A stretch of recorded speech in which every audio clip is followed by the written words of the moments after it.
अस्सलाम वालेकुम जी। मेरा नाम मोहम्मद इमरान है और मैं बतौर लॉ इंस्पेक्टर पीटीएस फर्रुखाबाद में फ़राइज़ सर अंजाम दे रहा हूँ। आज हम बात करेंगे रोज़नामचा पे। रोज़नामचा जो है ये थाना में वैसे 25 रजिस्टर होते हैं और रोज़नामचा को किताब नंबर 2 कहते हैं और पुलिस लाइन के रोज़नामचे को किताब नंबर 18 कहते हैं।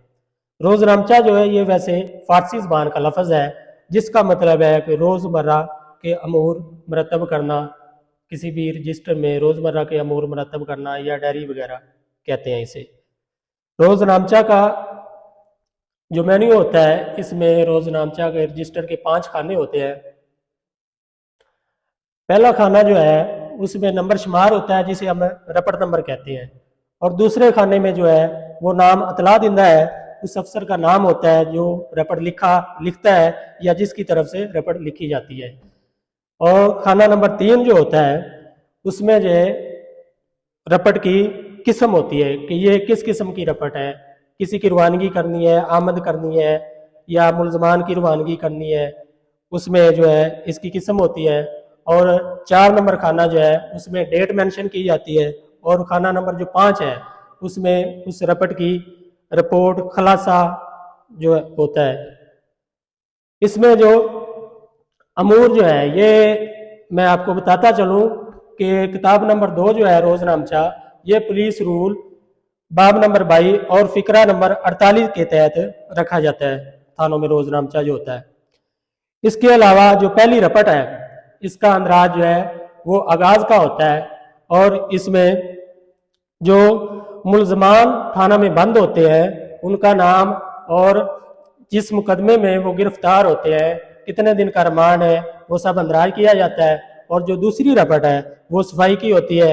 इसके अलावा अगर चौकी का थाना है तो चौकी की तरफ से होगी, मतलब सफाई की रपट होगी।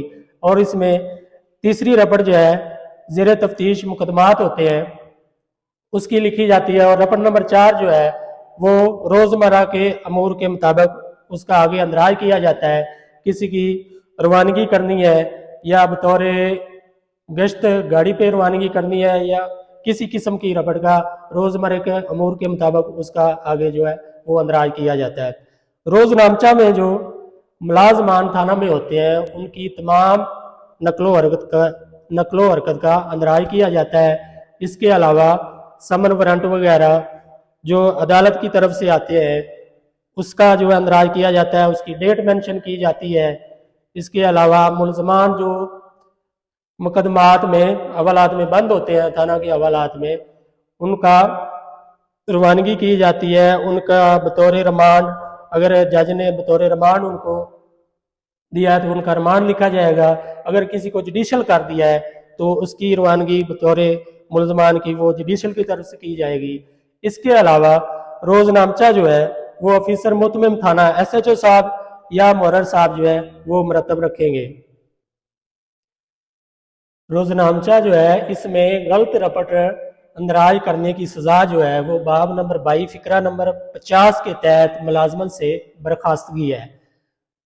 अगर कोई ऐसा करता है तो उसको जो रपट है वो रेज नहीं की जाएगी। अगर कोई सेवन कर देता है, मुहर्रर की तरफ से कोई सेवन रपट का अंदराज हो जाता है तो उसका हाल ये है कि वो उस रपट का जो हवाला जो है उसका जिक्र जो है वो अफीसर मुतमिम थाना SHO साहब को बताएगा कि ये सेवन रपट जो है ये दर्ज हो गई है। तो अफसरान बाला जो है उसके ऊपर एक छोटी सी लाइन खींचकर नीचे अपने दस्तखत करेंगे। इसके अलावा रोज़नामचे में जो है हर जुर्म काबिल दस्त अंदाजी जिसकी FIR दी जाती है उसका अंदराज किया जाएगा और जो जुर्म नाकाबिल दस्त अंदाजी होगा उसका मुफस्सल खुलासा जो है वो रोज़नामचे में दर्ज किया जाएगा। इसके अलावा थाना के मुतल्लक जो भी अमूर होगा सुबह से लेके शाम तक मुलाजमान की नकलो हरकत, उनका ड्यूटी पे जाना, अगर कोई बाहर से आता है, कोई मतलब रिहायशुदा मुलजिम होता है उसकी भी आमद रवानगी और टाइम नोट किया जाएगा। तमाम अमूर जो है उनका अंदराज जो है वो किताब नंबर 2 रोज़नामचा में किया जाएगा। रोज़नामचा जो है इसकी एक कार्बन कापी तैयार की जाएगी और जो असल वर्क है वो किताब नंबर 2 में रहेगा बतौर रिकॉर्ड और जो कार्बन कापी है वो गजटेड ऑफिसर या ایس پی صاحب ضلع کو ارسال کی جائے گی۔ اس کے بعد روز نامچے کی تلفی ہوتی ہے۔ آخری رپٹ کے اندراج کے بعد روز نامچہ جو ہے وہ 2 سال کے بعد افسران بالا کے نوٹس میں لا کے اس کو تلف کیا جائے گا۔